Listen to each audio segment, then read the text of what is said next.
Hoy, en 678, la vergonzosa operación para condicionar a la Corte Suprema. La justicia va a decidir si le cree o no. ¿Con qué argumentos alguien le dice a Zaffaroni renuncie porque usted no puede ser que no sepa algo? Un miembro de la primera corte debe dar un paso al costado cuando se encuentra sometido a una situación de esta naturaleza. Hay un deber de especial cuidado de Zaffaroni. Los jueces no solo son destituidos por comisión de delitos, sino que un juez se lo puede destituir por mala conducta. Si a Zaffaroni se le imputa un delito, definitivamente esa imputación no puede correr por carriles periodísticos, Víctor Hugo. La vergonzosa operación para condicionar a la Corte Suprema. El denunciador profesional de Clarín, Ricardo Moner Sanz. Zaffaroni no debe esperar ningún juicio, debe irse. Que renuncie ya. Clarín, Moner Sanz. Reclaman que Zaffaroni renuncie. El abogado Ricardo Moner Sanz, que es presidente de la Asociación Anticorrupción. ¿Qué opina Ricardo Moner Sanz, que es abogado constitucionalista? Ricardo Moner Sanz, con quien estamos en línea. Buenas tardes, doctor. Ricardo Moner Sanz. Ricardo Moner Sanz. Doctor Ricardo Moner Sanz, ¿cómo le va? Me va bien porque estoy acá. Bueno, muchas gracias. Clarín, Moner Sanz. Reclaman que Zaffaroni renuncie. La crisis en Estados Unidos. La carta de un Nobel. El Senado aprobó el proyecto de ley que fue enviado por el Poder Ejecutivo con todos los retoques de parte de la oposición, un acuerdo político entre demócratas y republicanos, y un acuerdo también técnico para evitar la caída en default de parte de los Estados Unidos. The New York Times, por Paul Krugman, Premio Nobel de Economía. La catastrófica claudicación de Obama. Lo que los republicanos lograron al salirse con la suya es poner en duda todo el sistema de gobierno. Al fin y al cabo, si es el partido dispuesto a ser más despiadado, dispuesto incluso a poner en peligro la seguridad económica de la nación, el que logra dictar las políticas de Estado, ¿cómo va a funcionar la democracia norteamericana? La respuesta, quizá no funcione. El paro en el Roca, el Pata Medina y el dualdismo. El día de hoy el secretario de Transporte, Juan Pablo Schiavi, apuntó en el paro ferroviario que hubo esta mañana, sobre todo en la línea Roca, explicó los motivos de este paro, que no tiene que ver con los ferroviarios, sino con la actuación de la UOCRA La Plata, comandada por el Pata Medina. Seguramente ustedes lo recordarán, tristemente célebre por los incidentes provocados en San Vicente, cuando fueron repatriados, cuando fueron llevados allí los restos del general Juan Domingo Perón. Nosotros queremos hacer responsable de este tema al señor Pata Medina, que sabemos además que es un conspicuo dirigente del dualdismo de la provincia de Buenos Aires. Nadie quiere pegarse a Alfonsín y a Duhalde. Ayer fue Rodríguez Larreta. ¿Usted quién va a votar a presidente? Mira, falta. Yo voy a votar el 14 a Pinedo Diputado. Yo voto en Capital. A presidente todavía no sé. Posiblemente a presidente vote en blanco de acá al 14, pero no tengo muy claro. Y ahora, el propio Macri. Macri se va de vacaciones y no votará en las primarias. Qué lindo que es estar en la tierra después de haber vivido el infierno. Qué lindo que es poder amarte y mirarte otra vez después de estar tan enfermo. Qué lindo corazón que estás acá y acá latiendo y me desenredes los ojos. Y si por ahí el miedo me viene a buscar de nuevo, voy a recordar lo que cantamos una vez mirando el cielo.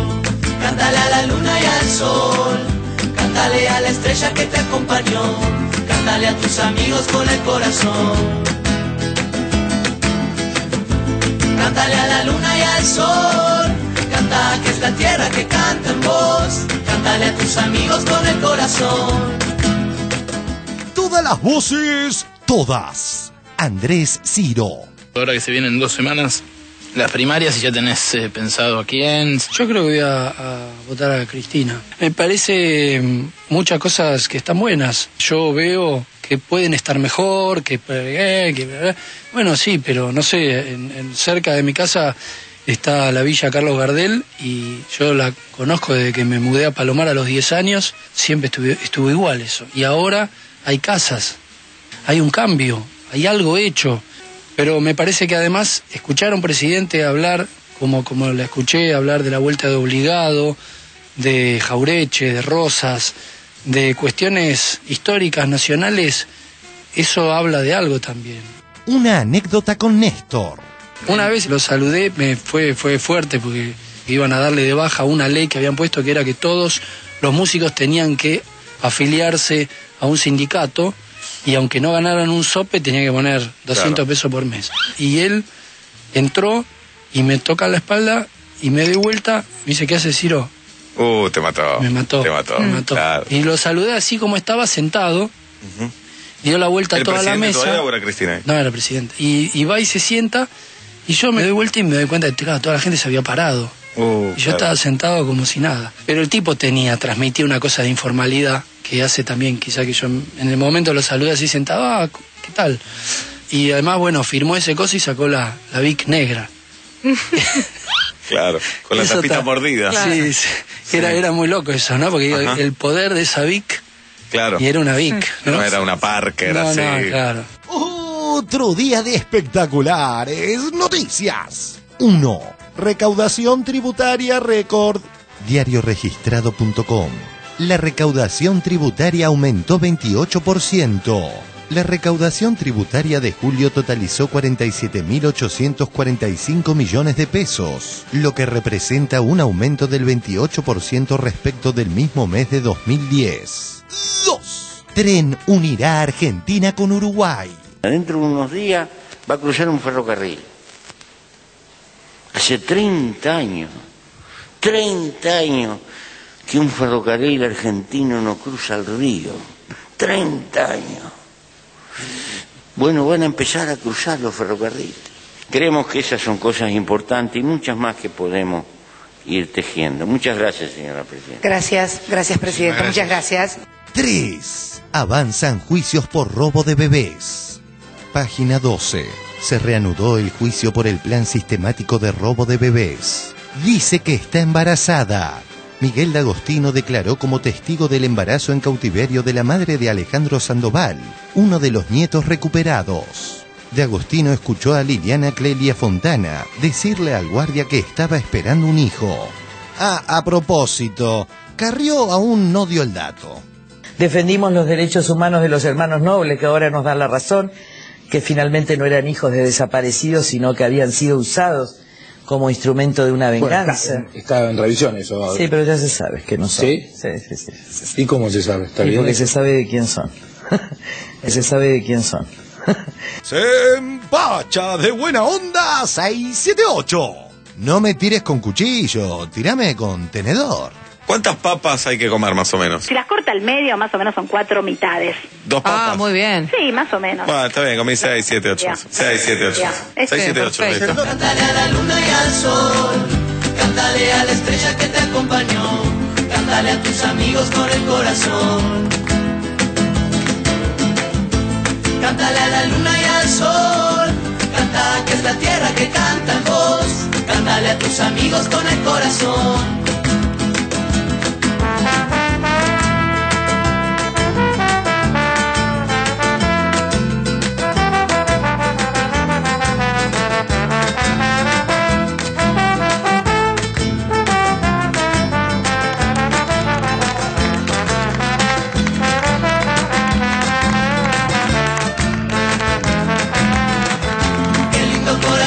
Que estás acá y acá latiendo.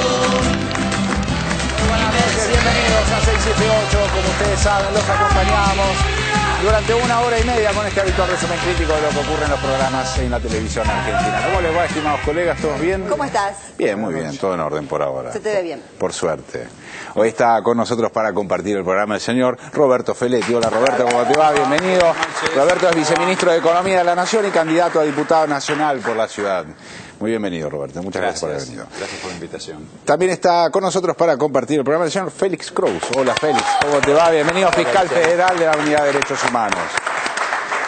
Muy bien, vamos a empezar con un tema económico, ¿no? En este caso tiene que ver con la situación en Estados Unidos. Ustedes saben que hoy a la tarde se aprobó finalmente, y Obama promulgó rápidamente la ley, en breve, digamos, que aumenta el tope de endeudamiento de parte de Estados Unidos y así evitar, obviamente, el default. También salió publicado hoy en el diario New York Times una interesante nota de Paul Krugman donde hace una crítica también muy interesante al señor Obama. Vemos el informe. La crisis en Estados Unidos. La carta de un Nobel. La burbuja inmobiliaria es quizás uno de los ejemplos más representativos que retratan esta gravísima crisis económica estadounidense. Este capítulo de Los Simpsons refleja a la perfección la problemática. ¡Oh! La tasa de su hipoteca será reajustada. Homero, ¿sabes algo sobre esto? Descuida, Marge. Es como cuando dejamos de pagar la cuenta del teléfono. Dejaron de llamarnos. De hecho, todos lo hicieron. Debemos ir a ver a nuestro corredor de hipotecas. Countrify, compañía de limonadas e hipotecas. Veamos, con un pago inicial, 37% de interés cada minuto. ¿No entiende la tarifa por contrato? ¡Tarararán! Y aquí está, señores, su 9º pago mensual. ¡Oh! La cifra es tan grande que hasta tiene una coma. Oh, esperen, omití un 0. Óigame, cuando me dieron ese dinero dijeron que no tendría que pagarlo hasta el futuro. Este no es el futuro, es el apestoso ahora. Ahora cálmese. En este país cuidamos a la clase media. Ejecución, subasta de una casa hoy. No sea rencoroso con el banco. Despedimos a nuestro director y se fue con apenas $50 millones. Pobre hombre, ¿está bien? El Senado estadounidense votó esta tarde la ampliación de deuda. El Senado aprobó el proyecto de ley que fue enviado por el Poder Ejecutivo con todos los retoques de parte de la oposición, un acuerdo político entre demócratas y republicanos y un acuerdo también técnico para evitar la caída en default de parte de los Estados Unidos. El Premio Nobel de Economía Paul Krugman escribió antes de la previsible votación un esclarecedor editorial en el New York Times. En el mismo cuestiona a Obama por dejarse presionar por la derecha republicana. The New York Times, por Paul Krugman, Premio Nobel de Economía. La catastrófica claudicación de Obama. El acuerdo para elevar el techo de la deuda federal está a punto de ser aprobado. Si esto sucede, muchos comentaristas anunciarán que se ha evitado la catástrofe. Se estarán equivocando. El gobierno de los Estados Unidos respira un poco más aliviado. Es que acaba de conseguir finalmente una votación favorable en la Cámara de Representantes. Hace escasos minutos se consiguió aprobar la iniciativa de aumento del techo de la deuda. Porque el acuerdo en sí, según la información disponible, es una catástrofe. Y no solo para el presidente Barack Obama y su partido. El acuerdo perjudicará a una economía que ya está en recesión, probablemente agrave aún más el eterno problema del déficit norteamericano y, lo que es más importante todavía, al demostrar que la extorsión descarada funciona y no tiene costo político, arrastrará a Estados Unidos por el camino de las repúblicas bananeras. Empecemos por la economía. En este momento el país atraviesa una profunda depresión. Es casi seguro que la economía seguirá fuertemente deprimida durante todo el año que viene, y es muy probable que la depresión continúe también durante 2013 o incluso más allá. Lo peor que se puede hacer en una coyuntura como esta es recortar el gasto público, porque solo deprimirá la economía aún más. No escuchen a esos que invocan al hada de la confianza de los mercados, que aseguran que las enérgicas medidas presupuestarias transmitirán tranquilidad a los inversores y los consumidores y lograrán que gasten más. Las cosas no funcionan así. Está demostrado por numerosos estudios de los registros históricos. De hecho, recortar el gasto con la economía deprimida ni siquiera aliviará mucho la situación presupuestaria y hasta podría agravarla. Esto nos garantiza más de $3 billones en reducción del déficit. Esto significa que el país tiene que vivir de acuerdo a sus medios, pero también nos permite hacer otras cosas como mantener el énfasis en educación y en la generación de empleo. No se puede eliminar el déficit simplemente reduciendo gastos. Hay que tener un enfoque balanceado y poner todo en la mesa. Eso significa hacer algunos ajustes en programas como Medicare para protegerlo para generaciones futuras. Y después están los términos del arreglo que equivalen a una abyecta rendición por parte del presidente Obama. Primero habrá enormes recortes del gasto público sin aumento de los ingresos. Mi esposo y yo somos pensionados y hasta la pensión de nosotros están jugando con eso. Tengo mi madre que tiene 84 años y depende de su cheque de seguro social. Tengo un hijo que es inválido, que también dependemos de sus medicinas, sus alimentos y todo eso, del dinero que nos da el gobierno. Tenemos que comprar menos comida, la medicina cada día está más cara, de manera que ya este país, que era el país de la economía, el país de los sueños, ya se volvió una pesadilla. Luego un panel recomendará futuras reducciones del déficit y si esas recomendaciones son aceptadas, habrá otros recortes del gasto. Como mínimo, el presidente podría haber usado la opción de la artimaña legal para fortalecer su posición en las negociaciones. Sin embargo, hizo todo lo contrario. Descartó todas esas opciones desde el principio. ¿Pero endurecer su postura no hubiese provocado preocupación en los mercados? Probablemente no. De hecho, si yo fuera un inversionista y viera que el presidente está dispuesto y es capaz de plantarse ante la extorsión de la extrema derecha, me sentiría más tranquilo y no más preocupado. En cambio, Obama eligió mostrar lo contrario. Todos pierden. Que nadie se equivoque. Lo que estamos presenciando es una catástrofe en todos los planos. Lo que los republicanos lograron al salirse con la suya es poner en duda todo el sistema de gobierno. Al fin y al cabo, si es el partido dispuesto a ser más despiadado, dispuesto incluso a poner en peligro la seguridad económica de la nación, el que logra dictar las políticas de Estado, ¿cómo va a funcionar la democracia norteamericana? La respuesta, quizá no funcione. En fin, el cambio de época del que habla el Rafa Correa. ¿Se acuerdan cuando el mediático republicano Schwarzenegger se burlaba de la Argentina de Puerta, Camaño, Duhalde y Rodríguez A? Argentina, Argentina.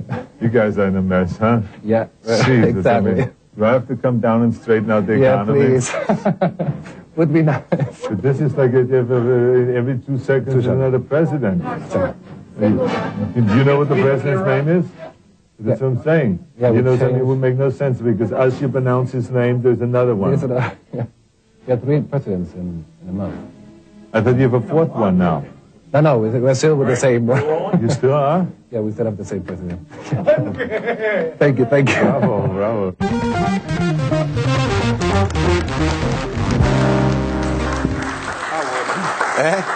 Están en problemas. Sí, ahora son esos, ¿no? Claramente.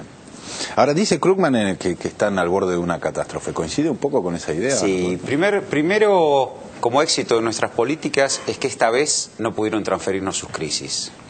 Los superávit gemelos, las reservas, la existencia de una relación sur-sur, en los emergentes le ha dificultado transferir esta crisis. Entonces, se la están transfiriendo a su propio pueblo. El punto es, Estados Unidos, con 9% de desempleo. Pensemos que cuando se acuñó la famosa frase por la cual Bush padre perdió las elecciones con Clinton, el desempleo era el 7% y parecía enorme. Ahora llevamos varios trimestres con 9% de desempleo. ¿Y por qué un país que alumbró el New Deal en la época de Roosevelt, de la recuperación de la demanda, del gasto público, que lo aplicó siempre, hoy está aplicando un ajuste que es feroz, porque va a profundizar el desempleo, porque va a desarticular el esquema de sectores medios en Estados Unidos? ¿Por qué? ¿Qué es lo que está ocurriendo? Bueno, está en primer lugar la discusión sobre el dólar como valor de reserva mundial. Es decir, ellos han emitido tanto, ellos tienen, a diferencia de nosotros que tenemos superávit externo y superávit fiscal, ellos tienen déficit externo y déficit fiscal. Y hasta ahora lo hicieron financiándolo con emisión monetaria, en forma importante. Ahora, ya la suba del oro de $400 hace 10 años la onza a 1.600, 4 veces, está planteando que la gente o los inversionistas están empezando a establecer alertas sobre la capacidad de emitir dólares como moneda universal, con poder cancelatorio universal. Si ustedes, y todos, no voy a decir como Perón que envió $1, si todos compran $1, $100 en una casa de cambio hoy, van a ver que es un billete nuevito, recién impreso. Es raro ver billetes gastados. Eso quiere decir que hay un nivel de... Eso cuatro veces multiplicó la base monetaria en los últimos 8 años. Bueno, ¿y hasta cuándo? Ahora, la solución es el ajuste. que ellos plantean? ¿O sería recuperar la demanda efectiva, como tradicionalmente lo han hecho? ¿O un ajuste positivo, como hizo Clinton, que parece que era realmente un progre? Porque Clinton logró equilibrio fiscal bajando drásticamente el gasto militar y subiendo el impuesto a los ricos. O sea, ¿por qué en este caso no bajan el gasto militar, teniendo en cuenta el gasto enorme que tiene Estados Unidos? Y bueno, digo, el desequilibrio que plantea Bush hijo rápidamente es bajar el impuesto a los ricos y aumentar enormemente, en el marco de 2 guerras, Afganistán y Irak, el gasto militar. Digo, esto fue dramático. Digo, la pregunta que se hace Krugman es ¿por qué Obama no recupera el sendero de la otra administración demócrata y enfrenta al ala conservadora? Claro. ¿Y por qué a su vez el ala conservadora está eligiendo, bueno, frente a las tensiones con los países emergentes, que por supuesto no pueden resolver como ellos quisieran, la política de descargar esto sobre el propio pueblo americano? Esto es un tema no menor, es nuevo. Sí, ahora es interesante cómo concluye Krugman diciendo que esto pone en discusión el propio sistema, la democracia, porque si con un presidente demócrata gobiernan los republicanos, ¿por qué no habrían de votar a los republicanos, ya que son los que están demostrando que tienen el poder? Y por otra parte también me parece que otra posible lectura es que este es el costo de haber elegido un presidente demócrata y negro. El surgimiento del Tea Party muy poco tiempo después. Es una reacción de derecha muy fuerte, ¿no? Sí, pero bueno, la derecha está fuerte en Europa, con políticas de ajuste a la Europa, si queremos, más vulnerable económicamente, y con políticas de ajuste en el propio Estados Unidos.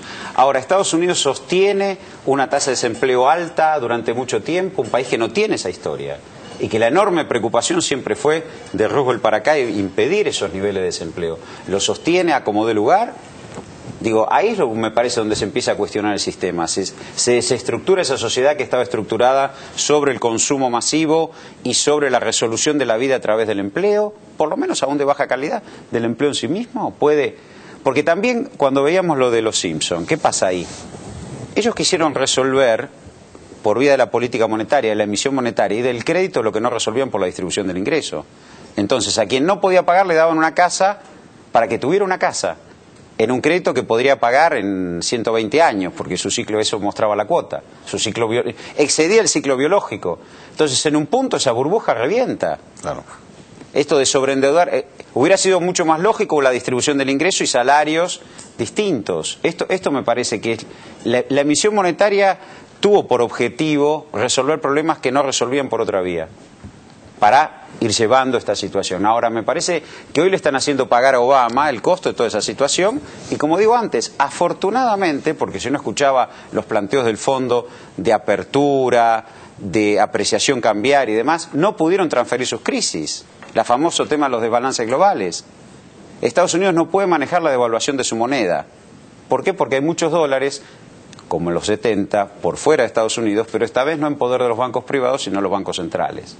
Y eso ha planteado algunas discusiones, sobre todo, no tanto nosotros, sino, bueno, países más importantes como China. Digo, hoy no puede manejar su devaluación libremente. Este es un principal problema, digo, para nivel macro. Y internamente están descargando el peso de esta crisis y de ajuste sobre la gente, de un modo que nunca se vio antes.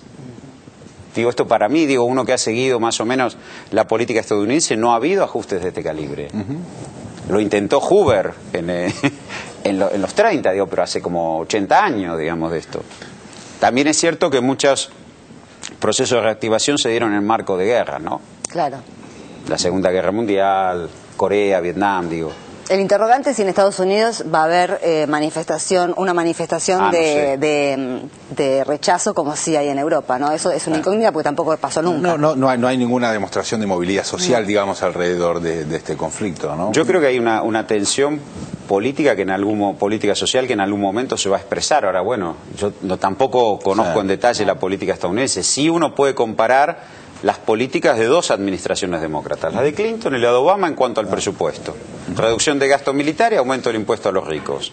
Y equilibrio presupuestario en Clinton y una rápida reactivación. Ahora es al revés. Es tendencia a sostener el gasto militar, una tendencia al ajuste del gasto social y nada de aplicación de impuestos a los ricos. Pero además Krugman lo que pronostica es que en 6 meses esta crisis vuelve a estallar. Porque está atado con alambre esto. Porque en tanto y en cuanto ellos no encuentren mecanismos de resolver sus desbalances globales, ¿hasta cuánto se puede devaluar el dólar para que ellos sean competitivos, el mundo les compre? Porque también Europa no reactiva su economía. Nadie ha tenido políticas de reactivación de la demanda efectiva. Evidentemente la reacción conservadora es muy fuerte. Todo el mundo está dispuesto a no ceder nada. ¿Y quién gana con esto? Por ahora pierde la gente. ¿Quién ganan? Los que tienen plata. Los bancos ganan los alemanes, que tienen un euro fuerte y con eso le permite exportar productos que ellos no van a los mercados, sino que fijan precio en el mundo y consiguen buenos precios con una moneda fuerte e importar barato, y pierde la Europa periférica. Y no pierden los bancos tampoco europeos importantes expuestos en bonos griegos, irlandeses o como los quieran llamar, ¿no? Por eso no se habla de reestructuración de deuda. Y los conservadores en Estados Unidos no les tocan los impuestos, no les bajan al complejo bélico militar el gasto, tienen 2 guerras abiertas. Félix, ¿querés opinar del tema económico o vamos derecho al tema de la justicia? No, 2 cosas. Pensaba en lo que Galbraith, John Kenneth Galbraith, el economista, llama la subclase funcional, ¿no? Digo, nuestros compatriotas latinoamericanos que sostienen en buena medida la economía de los servicios en los Estados Unidos, que ya en condiciones de no críticas o no críticas de esta magnitud viven el drama de la inmigración ilegal y la muerte y los muros. Bueno, el ajuste del empleo me parece que va a empezar por ahí y en este sentido me parece que mexicanos, guatemaltecos, hondureños van a sufrir mucho.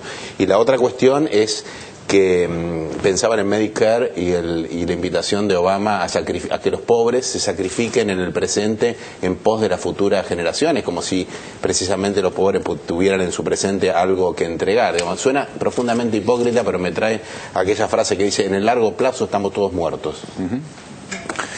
Clarísimo, vamos a cambiar de tema, en este caso volvemos a hablar de la... Argentina entonces es un paraíso, perdón que te interrumpí. No, por favor. Argentina comparado con este escenario... Apreciemos la estabilidad macroeconómica que tenemos y además que no nos han podido impactar con la crisis. Esto es lo novedoso, Claramente. Muy bien, estábamos hablando de la operación Corte Suprema de Justicia. Ustedes saben, hay una especie de asedio, de acoso con el juez Zaffaroni. Se sumó Monerzán en este caso y Alfonsín, que están pidiendo la renuncia de Zaffaroni. Carrió ensayó algo distinto, pidió un juicio político al juez Zaffaroni. Vemos el informe y lo debatimos. La vergonzosa operación para condicionar a la Corte Suprema. Con esa finalidad, los medios opositores acentúan su embestida carente de toda fundamentación jurídica contra el ministro de la Corte, Eugenio Zaffaroni. Bueno, complicada la situación del ministro de la Corte Suprema, ya vamos hablando de Eugenio Zaffaroni. Claro, lo que pasa es que hay varios departamentos de su propiedad donde funcionaban, podemos decirlo, Adrián Prostíbulo, ¿no? Sí, así es. Edgardo Alfano, el caso Zaffaroni, sus departamentos convertidos en prostíbulo. ¿Cómo puede ser que él no estaba al tanto de lo que pasaba en 5 o 6 departamentos que son de su propiedad? Clarín. Denuncian que habría 6 prostíbulos en las propiedades del juez Zaffaroni. ¿Qué responsabilidad le compete al ministro de la Corte? Mira, no puedes ser tan descuidado. No podés darte el lujo de ese descuido. Acción.com. Denunciarán a Zaffaroni ante la Corte por 3 departamentos donde se ejercía la prostitución. Bueno, una denuncia contra el juez de la Corte, Eugenio Zaffaroni, que se vino dando en los últimos días y que fue creciendo, ¿no? Perfil. Denuncian un 6º prostíbulo VIP en otra propiedad del juez Zaffaroni.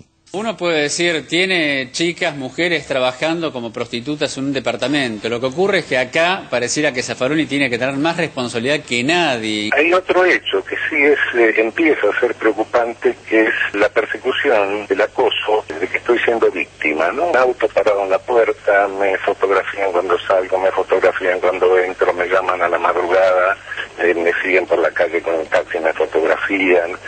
Pero hay otra cosa que sí me preocupa, que es que se generalice este mecanismo de acoso, y ahí me preocupa la libertad de prensa y la libertad de expresión.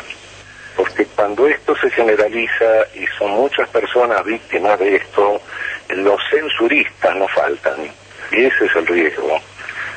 Yo creo que ustedes, periodistas, tienen que llamar a un código de ética, a límites autoimpuestos, no hay límites éticos, porque de lo contrario el tremendo riesgo que corremos es el riesgo del censurismo, es el riesgo de que se moleste a tanta gente que de repente todos digan, bueno, vamos a poner un control, y ahí perdimos todos.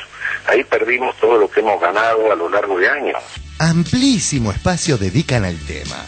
Sin embargo, omiten que el propio periodista del funcional a Clarín Perfil, que realizó la investigación, deslinda de responsabilidad al ministro de la Corte.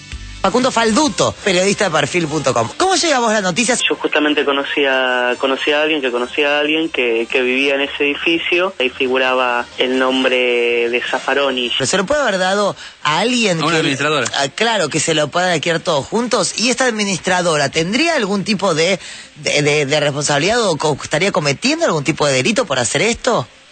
Es que honestamente eso es lo que yo creo que pasó, que digamos, como él dice, él tiene un montón de propiedades que no las administra directamente, pero la persona que sí las administra lo cagó básicamente, digamos, no sé si fue un problema con el administrador directamente, con la inmobiliaria, claro, porque la verdad no pudimos hablar con ninguno de los dos, o si fue una red de trata que se le metió ahí en los edificios, pero evidentemente el problema estuvo ahí. Publicación de Editorial Perfil.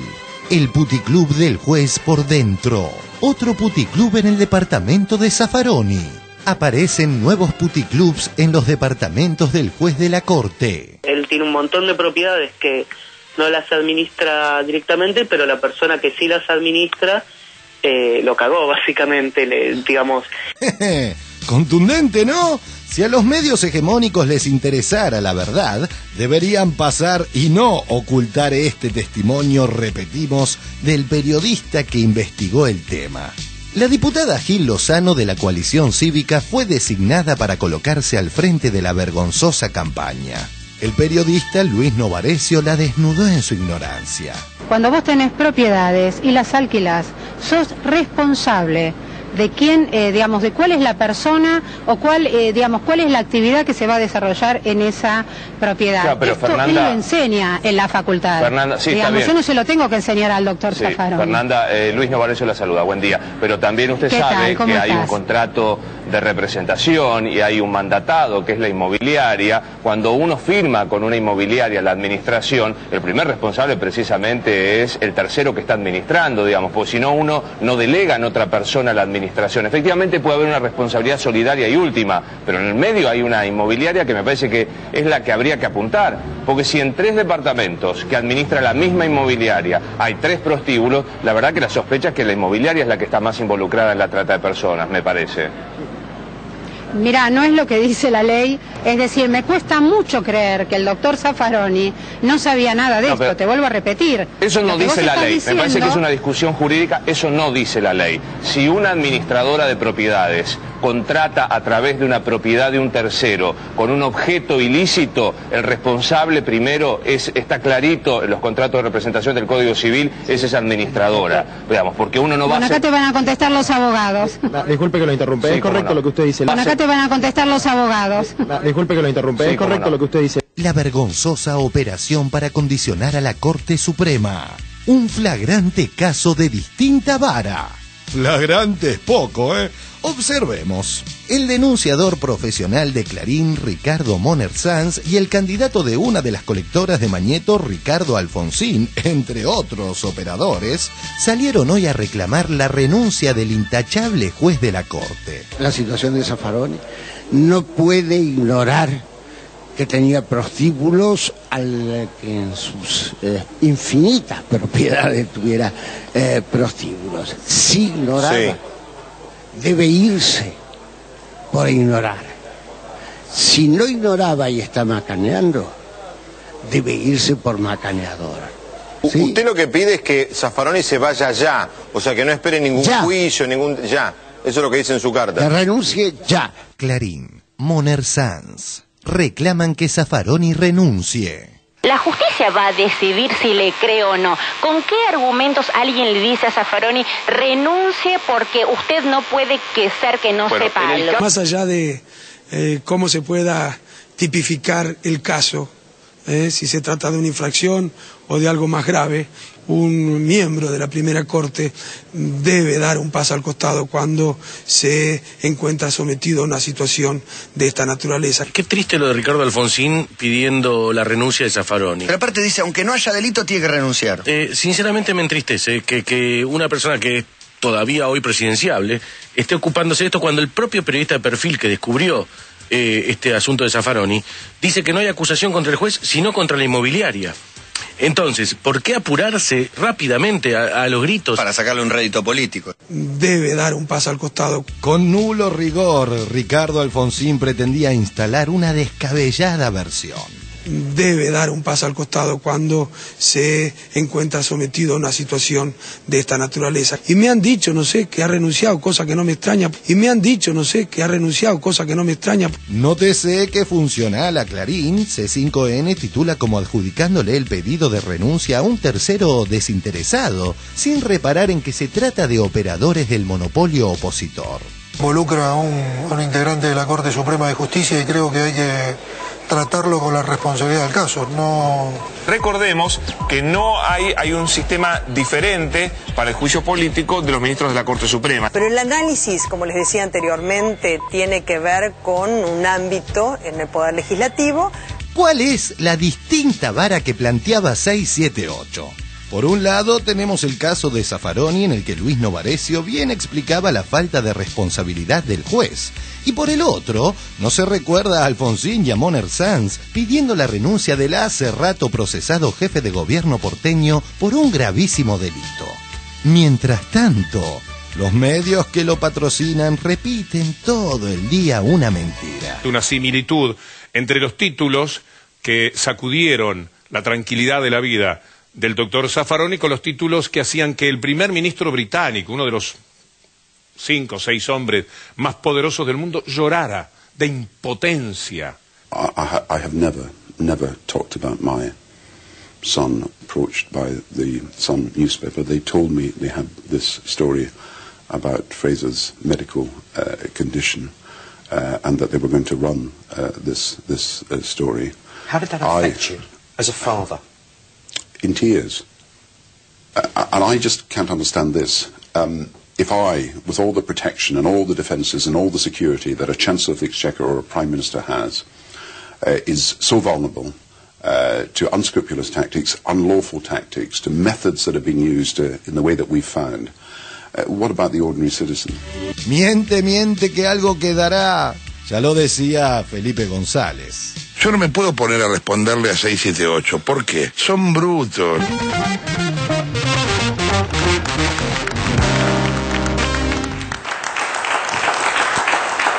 Bueno, a ver, Félix, ¿qué pensás de esto? La verdad es que es brutal. El día de hoy fue brutal la campaña con Zaffaroni, ¿no?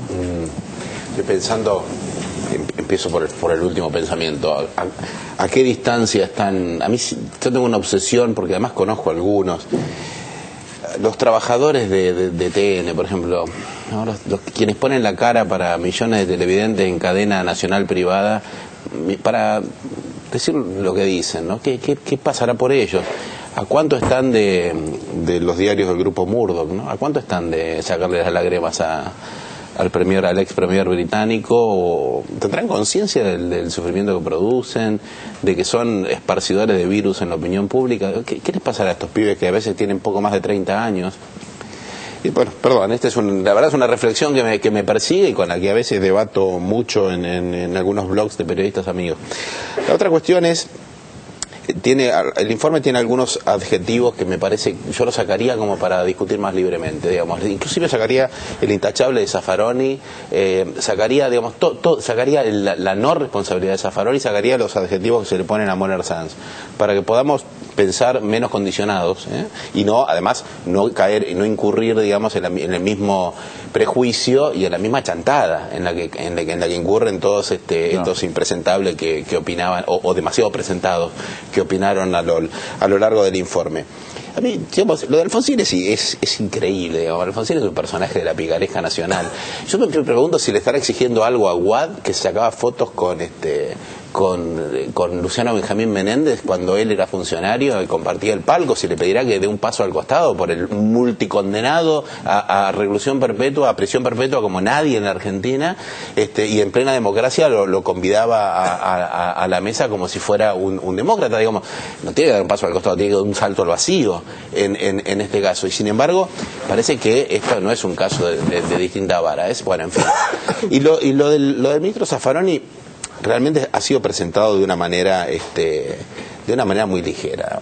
Debemos decir con mucha claridad, digamos, que Zaffaroni sea un jurista de prestigio internacional y una eminencia no lo exime ni de dar explicaciones ni lo convierte en moralmente tan probo como intelectualmente solvente. Ahora, la discusión, digamos, la lapidación acerca del destino que le da a algunos departamentos la inmobiliaria que su apoderado contrata para que haga una operación inmobiliaria y pretender, digamos, previamente hacer una traslación de esto y decir que tiene que renunciar, bueno, me parece que es no asignarle o no protegerlo con la presunción de inocencia que tienen todos los ciudadanos y que además, digamos, pienso en el Partido Radical, digamos, muchos de sus legisladores se ausentaron o votaron en contra del desafuero de Patti alegando el estado de inocencia. ¿Vos parece que Patti tiene más derecho que Zaffaroni? Es realmente increíble. Zaffaroni tendrá o no, porque para que dé alguna explicación, los organismos, digamos, de control de los jueces de esa jerarquía, que es el Poder Legislativo, tendrán que encontrar mérito para esto. Mientras tanto, un poco de seriedad. Esto es una retaíla de chantadas que además produce un daño que después no se puede reparar. Bueno, ese es el punto, ¿no? Ese es el punto, yo creo que crucial en esta discusión, digamos, que las heridas que se hacen no son fáciles después de curar. Y obviamente ahí se entra en una dialéctica que, por cierto, es bien conflictiva y es escaladora, digamos, no es una cosa interesante para los argentinos ese ámbito de discusión. Lo que pasa es que se da la paradoja que quienes más se desgañitan en favor de la ausencia de orden institucional, de cuidado institucional, son los que más violentan las instituciones. Porque, digamos, lo lógico, como bien vos decís, sería que se abriera un proceso de investigación donde se hubiera el descargo normal y sobre eso se merituara algo. Digo, el legítimo derecho a defensa en juicio o la presunción de inocencia. Y sin embargo no está planteado. Se plantea esto como prácticamente una campaña política y un linchamiento mediático. Es muy... Y sobre un juez de la Suprema Corte, digo, con todo su prestigio. Hay un equivalente... ¿Qué le queda a un ciudadano común? Es peligroso esto como está planteado hoy. Hay un episodio que se filtra en el medio de este informe y de tantos otros y que tiene para mí una intensidad y una gravedad muy importante. No tiene que ver con el tema Zaffaroni concretamente, pero tiene que ver con los dichos de Carrió acerca del conocimiento del origen de Felipe y Marcela, ¿no? Porque deslindemos si son o no hijos de desaparecidos y la conclusión de esta etapa del entrecruzamiento en el Banco Nacional de Datos Genéticos. Lo que está absolutamente claro y por lo que en su momento fue procesada Ernestina Herrera de Noble es que esa adopción está montada sobre una farsa, sobre una falsedad absoluta. Cuando Elisa Carrió dice que ella conoce el origen de esos chicos, está diciendo que la historia falsa montada sobre ese expediente de adopción es efectivamente una historia falsa, porque si no habían sido dejados en el jardín o en el vecindario, si el chofer no era el vecino, el testigo, digamos, la historia falsa, efectivamente falsa, porque Carrió nos acaba de decir que es falsa. Ahora ella es una funcionaria pública, tiene obligación de denunciar. Y el funcionario público que no denuncia teniendo la obligación de denunciar incurre en un delito que se llama encubrimiento. Digamos, esta banalización en nombre de la disputa política de algunos elementos centrales de la legalidad, me parece que nos hacen un enorme daño. Y además, bueno, si vienen además de parte de quienes se arrogan la representación de la República. Sí, claro, está eso presente también. Bueno, vamos a ver, Barra, sí. Bueno, comparto, creo que todo esto, creo que es lo de Zaffaroni es una pata más en esto del enchastre de todo lo prestigioso o digamos todo lo simbólico de este gobierno, o sea, comenzaron con abuelas, con madres, carta abierta, bueno, y ahora por supuesto Zaffaroni.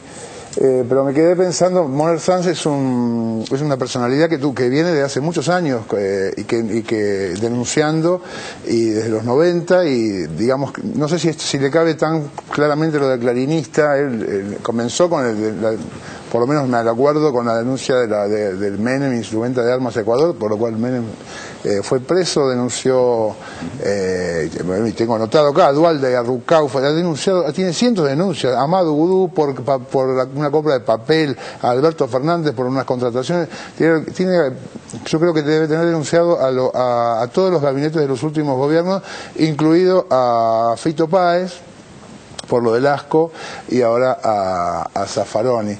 Con lo cual yo no sé si es tan claramente un operador de Clarín o es solamente que es un hombre que denuncia mucho. Bueno, justamente sobre ese tema vamos a ver el informe que tiene que ver con la situación de... No, es siguiendo con el tema, justamente, ¿quién es Monerzán y cuáles fueron los vericuetos, los pliegues y repliegues de su carrera? Dale. La vergonzosa operación para condicionar a la Corte Suprema. El denunciador profesional de Clarín, Ricardo Moner-Sanz. El abogado Ricardo Moner-Sanz es un sistemático denunciador profesional al servicio del monopolio opositor Clarín. Clarín, Moner-Sanz, reclaman que Zaffaroni renuncie. El abogado Ricardo Moner-Sanz, que es presidente de la Asociación Anticorrupción. ¿Qué opina Ricardo Moner-Sanz, que es abogado constitucionalista?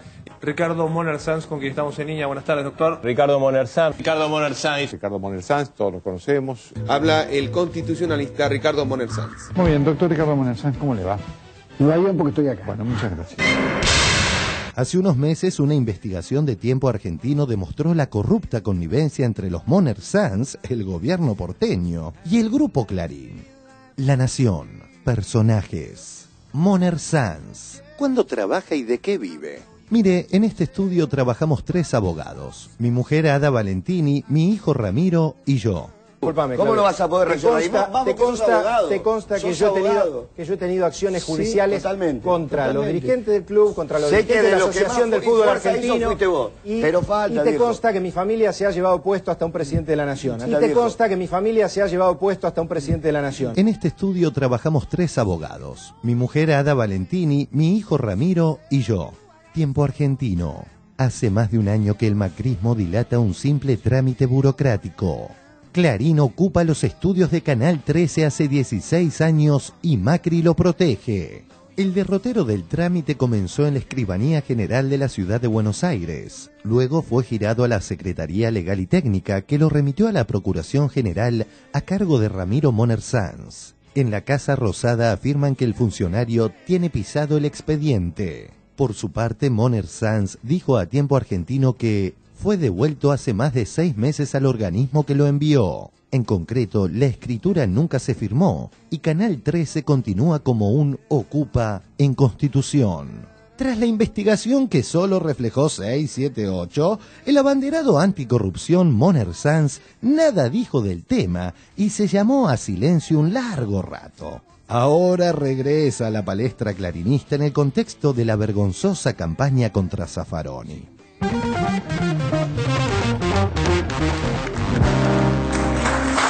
Bueno, muy bien, Nora Beiros, diga. No, para mí el doctor Moner-Sanz es un denunciator, ¿no? En los medios lo conocemos por eso, un poco lo que decía, algunas de las denuncias tienen más solvencia que otras. La causa Armas la hizo, la denuncia por el tráfico ilegal de armas la hizo a partir de recortes periodísticos y bueno, eso motivó el inicio de la causa y terminó en su momento con el procesamiento y la prisión de Menem y el juicio que todavía creo que se sigue sustanciando. Ya nadie se acuerda mucho del juicio por el tráfico de armas a Croacia y Ecuador.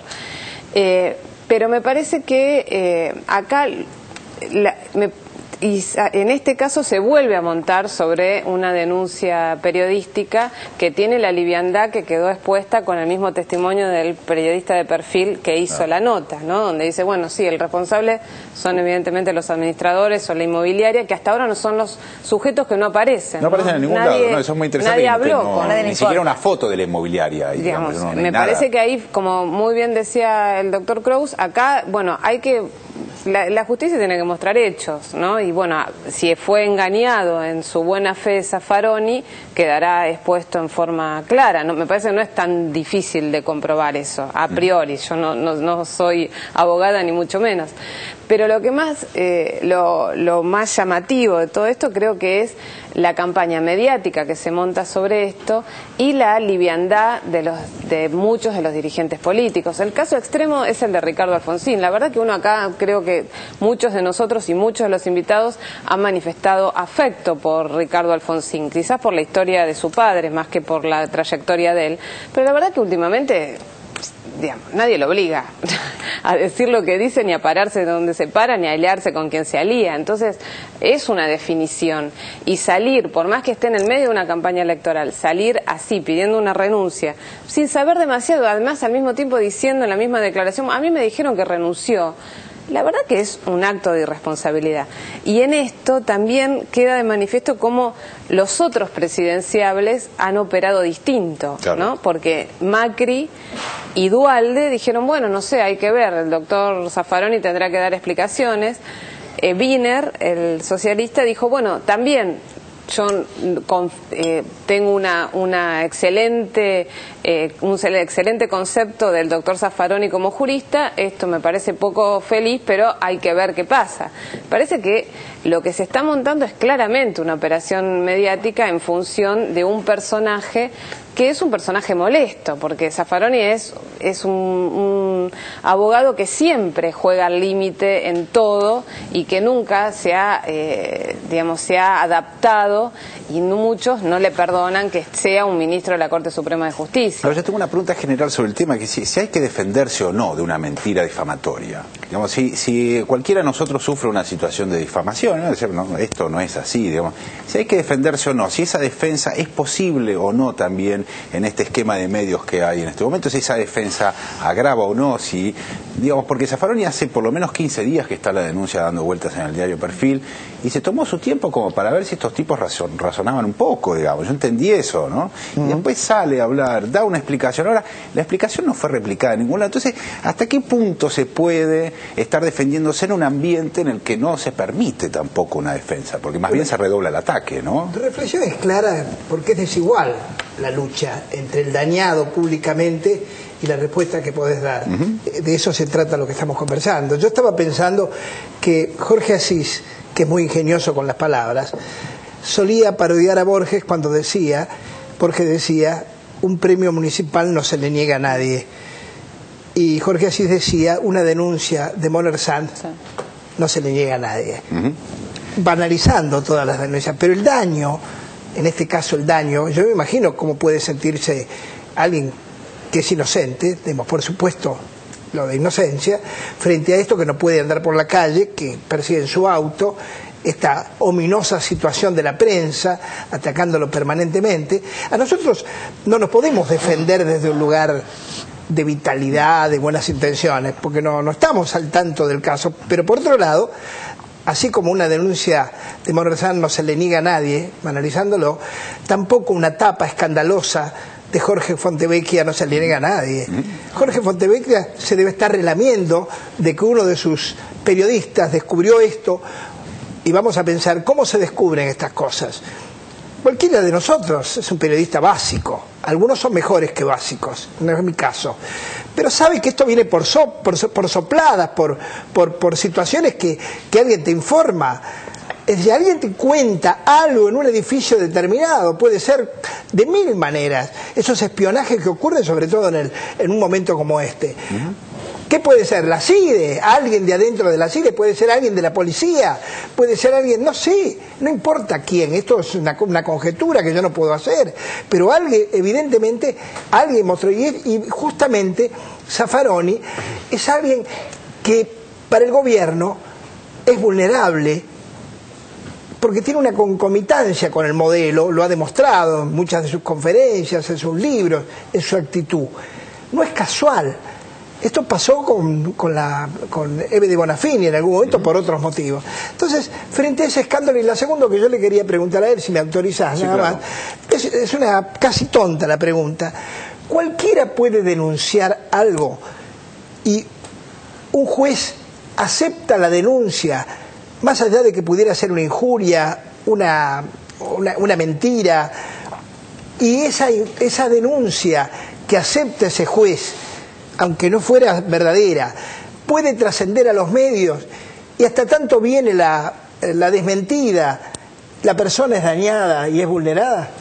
Bueno, en nuestro sistema, justo precisamente quería hablar un poco de esto, porque en nuestro sistema denunciar puede, en nuestro y en casi todo, denunciar puede denunciar cualquiera, no tiene que denunciar la víctima de un delito o una persona que tenga una calificación especial. Cualquiera puede denunciar, y esto le da a todos los ciudadanos la posibilidad de ser un buen ciudadano que contribuye con el sistema legal, con la vigencia de la ley, porque le comunica a la autoridad que alguien está infringiendo la ley. La contracara de esto es que la responsabilidad por el mecanismo que se pone en funcionamiento, dejemos la prensa de lado, digamos, esto produce gastos, esto produce trabajo, horas hombre del sistema judicial que se pone en movimiento. La única responsabilidad es en el caso en que el denunciante denuncie a sabiendas que está denunciando una falsedad. Esto es que el inmenso territorio que está en el medio, el denunciante temerario, el imprudente, y el denunciante que trabaja en sincronía con el medio de comunicación, porque no sabemos quién invita a denunciar a quién aquí, esto está virtualmente exento de toda responsabilidad, de manera que aquí hay un enorme campo para la producción de un extensísimo daño que, en fin, puede ampararse precisamente en esta actitud cívica de poner en conocimiento de la justicia la posibilidad de que un delito se haya cometido. Ahora, basta tener un periodista amigo que publique un rumor para que un abogado denuncie, y esto retroalimente la versión que el periodista amigo y su medio, y se potencia enormemente, y después que alguien repare ese daño, ¿no? Ahora, pero en este caso, perdón, en este caso concreto, ¿cuál sería el delito? El delito, tal como está descrito, no hay ningún delito. Los dos delitos posibles alrededor de la cuestión de la prostitución son el proxenetismo, la ley de profilaxis antivenérea de principios del siglo XII-331. O sea que la idea es que Zaffaroni es un proxeneta, digamos. Hay dos posibilidades, pero no, ni siquiera está descrito de este modo, No, digamos. Pero es lo que se da a entender. Las dos posibilidades, ni siquiera, las dos posibilidades son, digamos, el cafillo, el fiolo que administra y hace trabajar a las chicas para él, y ahora la trata de personas, que es la reducción del ámbito de libertad de la persona que ejerce la prostitución y que está haciéndolo no solo económicamente en favor de un administrador, de un regente, sino que además lo está haciendo privada de su libertad violentada. Estas son las dos posibilidades. El ejercicio de la prostitución no es un delito, no es, digamos, tres chicas se pueden juntar en un departamento, tener una cooperativa de trabajo, y esto no es nada. Bueno, pero ahora, tal como tal como está presentado, Zaffaroni es un señor que alquiló un departamento. Digamos, el metamensaje, me parece que, digamos, que vos les estás haciendo un favor a lo que se pretende comunicar. Acá no se le está atribuyendo ninguna responsabilidad penal, concretamente.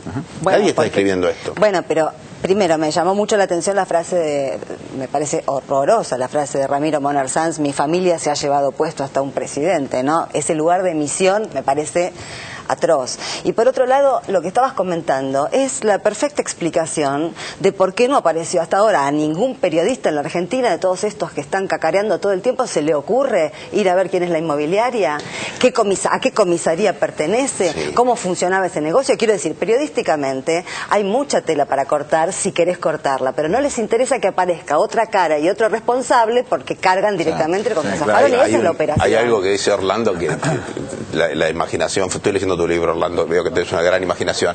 Pensar que es necesario un agente de la CIDE para descubrir de todo esto, bueno, en fin, lo tuyo me lo aclaraste bien. Es amor a la ficción, porque el departamento está en las expensas a nombre de Zaffaroni, y en el infierno, digamos, de la burguesía urbana que son los consorcios, se saben y se generan conflictos por escrito por asuntos infinitamente más nimios que un puticlub en el cuarto A. Entonces, digamos, francamente, eso también es sorprendente. Francamente, ¿no? Ahora me parece que lo que vos decías, nosotros que somos demócratas de verdad, más que nunca hay que fortalecer instituciones, porque realmente ponerte a discutir con quien puede difundir cualquier cosa en forma ilimitada, esa es porque la frase de Moner Sanz es la abrogación de la democracia, yo me llevo puesto un presidente.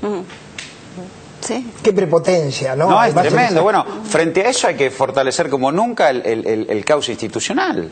Sin duda. Instituciones fuertes, digo, el gobierno, el ejecutivo, el legislativo, el judicial. Fuerte, porque es lo que te protege como ciudadano. Si no estás expuesto a esa zaranda. Lo que pasa es que es una jugada muy jugosa, digamos. Tener una Corte Suprema sospechada, sucia, enmugrentada. Y mira quién te la ensucia libre. Es una jugada que de darse les daría mucho rédito.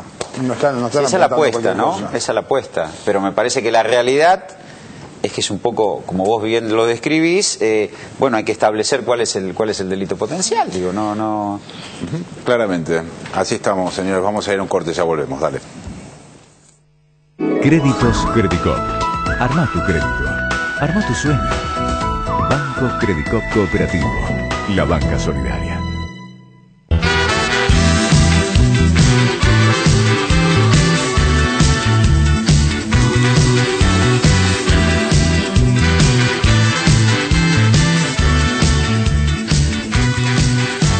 Si seguimos y bardeamos no podemos dialogar. Dedícame unos minutos, tengo mucho para hablar. Arranquemos que no es tarde, ya estoy